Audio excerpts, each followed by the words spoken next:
Assalamualaikum warahmatullahi wabarakatuh. Perkenalkan, nama saya Devi Tolib Nasir dan nomor NIM saya 20106410006. Saya dari kelompok 3 akan menjelaskan tentang teknologi pengolahan sampah anorganik dan organik.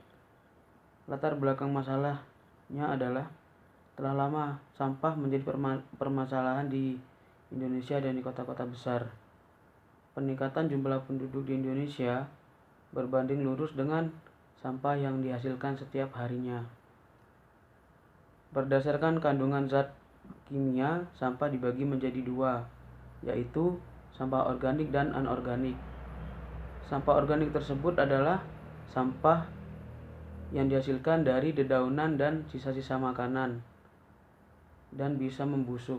Sampah anorganik, sampah yang dihasilkan dari bahan-bahan keluarga atau bahan-bahan proyek seperti logam, plastik, besi, dan lain-lain.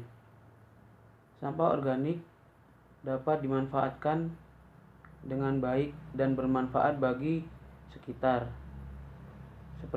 Seperti contohnya, pembusukan sampah organik bisa dijadikan kompos atau pupuk.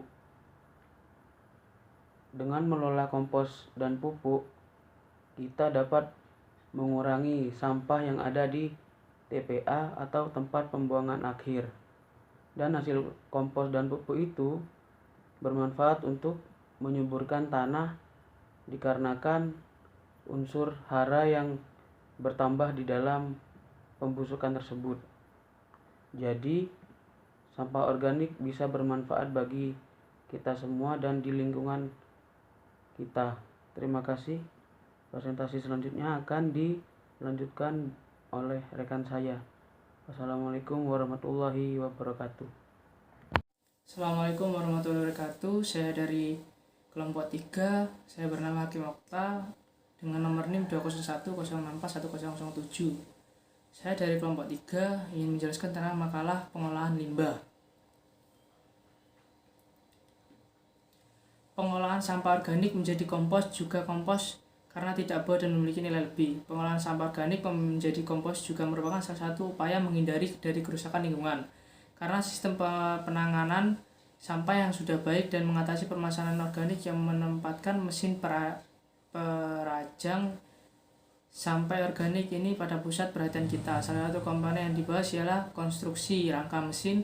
Kekuatan bahan rangka mesin sangat berpengaruh terhadap kemampuan mesin untuk menahan beban komponen yang terpasang di dalam rangka seperti poros, bak peranjang sampah, dan juga motor penggerak. Kesikuan dan kesejaran rangka sangat berpengaruh supaya kita kuat dalam menahan beban dan meredam getaran dari komponen yang bergerak, sehingga meminimalkan kelonggaran komponen perancangan seperti mur dan baut. Komponen lain yang nantinya akan terpasang pada rangka dapat sejajar seperti poros dan sejajar dengan motor penggerak yang dihubungkan dengan V-bel.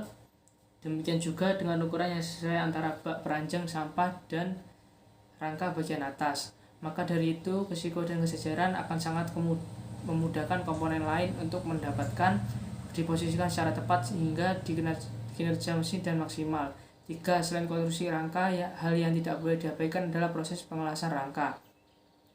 Proses tersebut harus diperhatikan dengan baik agar didapatkan hasil las yang baik berupa terpenuhinya kekuatan sambungan las dan juga tidak terjadi perubahan karakteristik suatu bahan secara signifikan akibat dari penggunaan parameter pengelasan.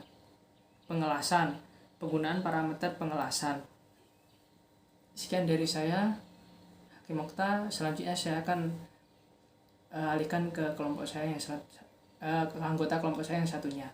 Terima kasih. B. Identifikasi masalah dari penjelasan pada latar belakang tentang pembuatan rangka perajang sampah organik, maka dapat diidentifikasi beberapa masalah yang ada antara lain. 1. Bagaimana desain, konstruksi, dan gambar kerja dari rangka mesin perajang sampah organik. 2. Bagaimana proses identifikasi bahan rangka mesin perajang sampah organik. 3. Bagaimana proses pemilihan mesin dan peralatan yang digunakan dalam proses pembuatan rangka mesin perajang sampah organik. 4. Bagaimana proses pembuatan rangka mesin perajang sampah yang menjadi penyiapan bahan, perakitan dan penyelesaian akhir atau finishing. 5. Bagaimana perhitungan proses pengerjaan dalam rangka mesin perajang sampah organik. 6. Bagaimana hasil uji kerja mesin panjang pada organik. C. Balasan masalah berdasarkan identifikasi masalah yang telah ditentukan. Maka dalam penulisan laporan ini dibatasi pada proses pembuatan rangka mesin perajang sampah organik agar diperoleh produk rangka yang sesuai dengan yang diharapkan. Assalamualaikum warahmatullahi wabarakatuh. Perkenalkan, nama saya Hakim Okta, nomor NIM saya 201041007. Saya akan menjelaskan tentang kesimpulan dan saran. Kesimpulan berdasarkan hasil penelitian dan pembahasan yang telah dilakukan, maka dapat disimpulkan bahwa partisipasi anggota PKK dalam pengolahan sampah di dusun kebunan berkategori sangat tinggi sebesar 41,2%. Karena adanya kesadaran anggota PKK terhadap pengolahan sampah di dusun kebunan dan merencanakan kegiatan pengolahan sampah, sangat aktif melaksanakan kerjasama dan kemitraan dalam organisasi pengolahan sampah pada kegiatan di bank sampah dan memiliki ide untuk mengembangkan sampah menjadi barang bermanfaat. B. Implementasi berdasarkan kesimpulan yang diperoleh penelitian ini terdapat implikasi yaitu jika anggota PKK sadar dan aktif dalam melakukan pengolahan limbah, maka berdampak baik pada hasil partisipasi anggota PKK dalam pengolahan sampah di dusun kebunan Desa Widodo Martani, Kecamatan Ngeplak, Kabupaten Sleman. C. Saran berdasarkan hasil penelitian dan kesimpulan yang telah diuraikan di atas, penelitian memberikan saran sebagai berikut. Sebaiknya partisipasi anggota PKK di dusun kebunan menyadari dan aktif dalam melakukan pengolahan sampah agar bisa mempertahankan semangat, motivasi, dan kesadaran dalam keikutan dalam pengolahan sampah di dusun kebunan.